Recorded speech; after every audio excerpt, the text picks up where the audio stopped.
The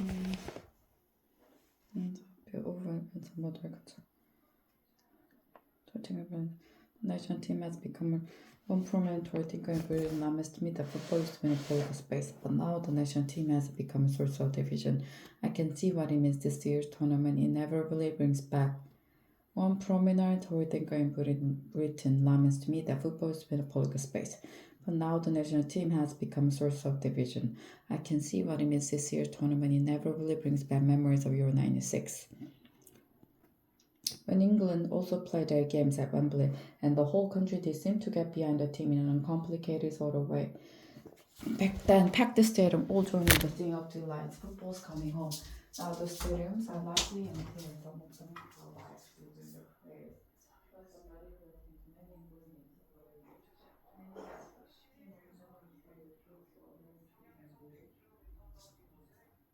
Now the stadiums are largely empty. Some of the home crowds actually bring the players. As somebody who has been to many England games over the years, I know that the idea that the team was never mixed up with politics or race is an illusion.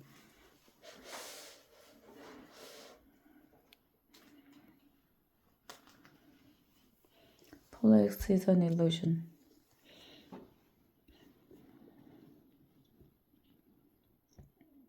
England games have always attracted a substantial number of Saudi hooligans and far-right supporters whose trademark chant is "No surrender to the RA." At the last European Football Championship in France in 2016, the ugly tradition of English football hooliganism re-emerged. When I remarked to another fan that I didn't particularly enjoy being caught up in a near riot outside a bar in Marseille, I was told curtly, "If you don't like it, you should stay at home and watch the game on television."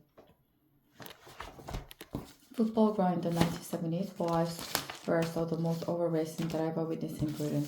It was routine to see black players bark by bulls and monkey noises. Monkey noises.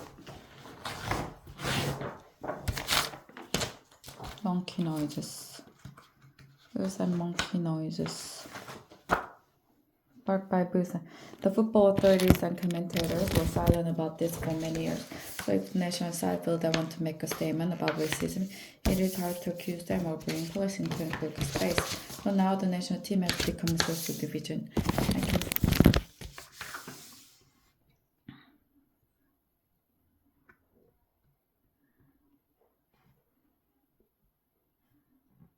The football authorities and commentators were silent about this for many years. So if the national side feel they want to make a statement about racism, it is hard to accuse them of bringing police into a political space.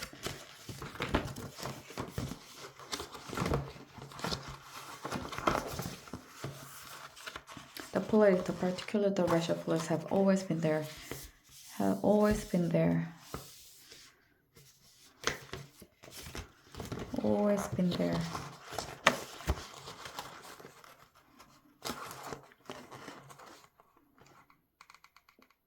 The identity issues are rather different for Scotland. Euro 2020 comes as the Scottish government is ramping up demand for a second independent referendum. This is the first major international tournament the team has qualified for since 1998, neatly fitting the narrative of national revival. Arriving in Scotland for the Scotland side that lined up to play Brazil in 1974 was God Save the Queen, although route to recording does not show the Scottish player looking particularly delighted.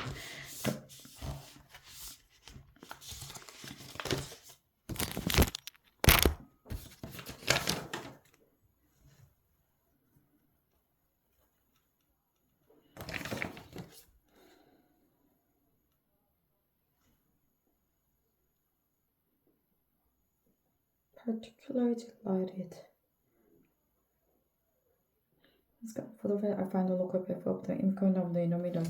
I can even learn school stop lesson to watch the game against Texas. As a visiting English fan, I wonder how I feel about all this. I grew up supporting Scotland in big international tournament. I had little options since England failed to qualify for the World Cup in 1974 and 1973. There are more than 90,000 people inside Hampden, but today, thanks to COVID, it's a little over 9,000. Far from the joyous return to the big time that has been advertised, it feels pretty plain, lonely, I understand. But even if the tournament has been reduced to a little more like a public talent, now the team was Little more than couple veteran. They built a flower skull loud enough to drown out the conversation. The team started the game with all the expected passion and steam forward. Their captain, Bill Burton, can be seen gesturing to his players to calm down. Then the Czech score and the air sucked out of the stadium. At halftime, Richard Chu spending the toilet next to him dryer. The only spot in Hampton, there is helpful chair around that Scotland might be able to turn this round. Early in the second half, football history is made by the Czechs. The team's center forward gets the ball on the halfway line, floats over the Scottish goalkeeper to net. It is one of the most brilliant goals any of us will ever witness. The crowd is now almost totally silent apart from a tiny group of cheering Czechs on the other side of the stadium and a group of children near me who continue happily shouting for Scotland, while the other around them is frozen in horror. After the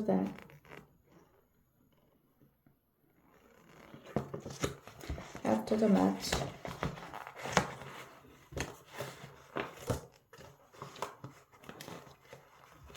at halftime, which I choose spend in the toilet next to hand dryer.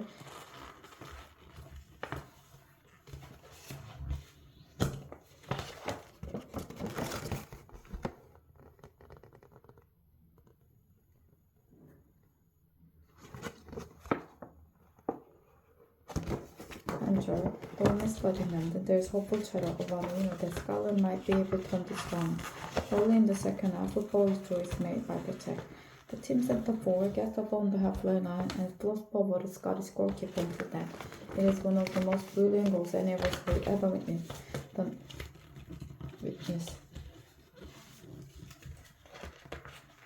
The crowd is now almost totally silent apart from a tiny group of cheering Czechs on the other side of the stadium and a group of children near me who continue to push up for Scotland might be able to turn this round. Apart from a tiny group of cheering Czechs on the other side of the stadium and a group of children near me who continue happily shouting for Scotland, while the others around them was frozen in horror. After the match, Alessia reminds me that Scottish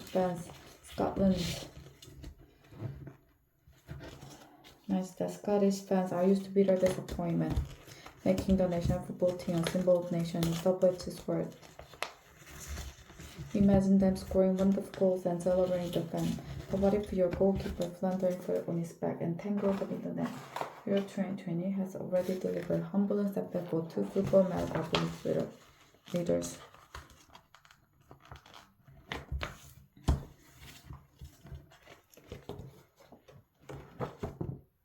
Overgave permission for capacity crowd to attend Hungary's opening game in Budapest. Only to see the nation side lose 3-0. Recep Erdogan, President of Turkey, traveled to Azerbaijan and sat in a place of honor next to Azerbaijan, from where he was able to see Turkey go down to a 2-0 defeat against Wales. England fans also have a habit disappointing their most ardent fans. The side of football portrays as the embodiment of what we like to believe our national characteristics: courage, calmness under pressure. In fact, as a recent piece by journalist in The Guardian pointed out, England are uniquely bad at holding a lead in a tournament. The numbers seem to suggest they might even be battles, and they all have seen the French and Italians. Are much better at holding their nerve when they take lead. If Gareth Southgate, the England manager, can somehow break this battle and turn England into winning outfield, he will inadvertently provide a huge boost to Johnson Bond that is desperate the symbol of the success of Brexit Britain.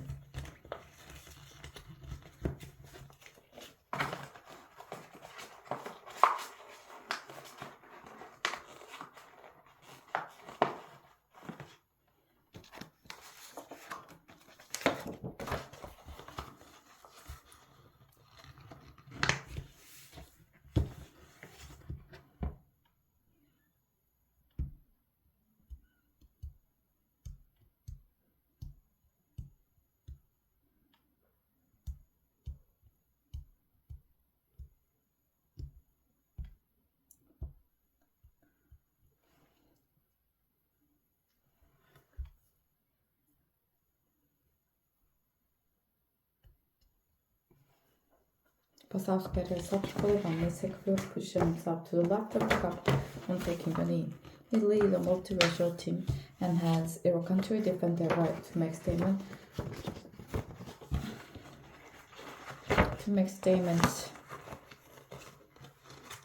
on subjects other than football.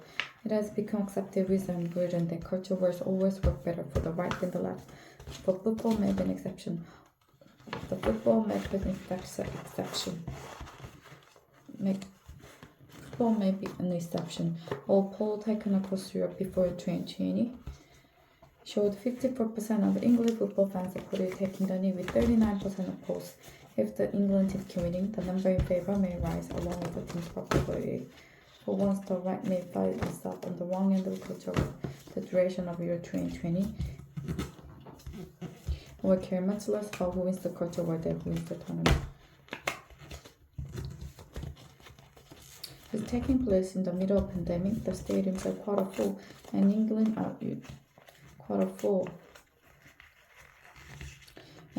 playing half the snake. I am allowing myself to hope for the weirdest outcome of the lot, an England victory.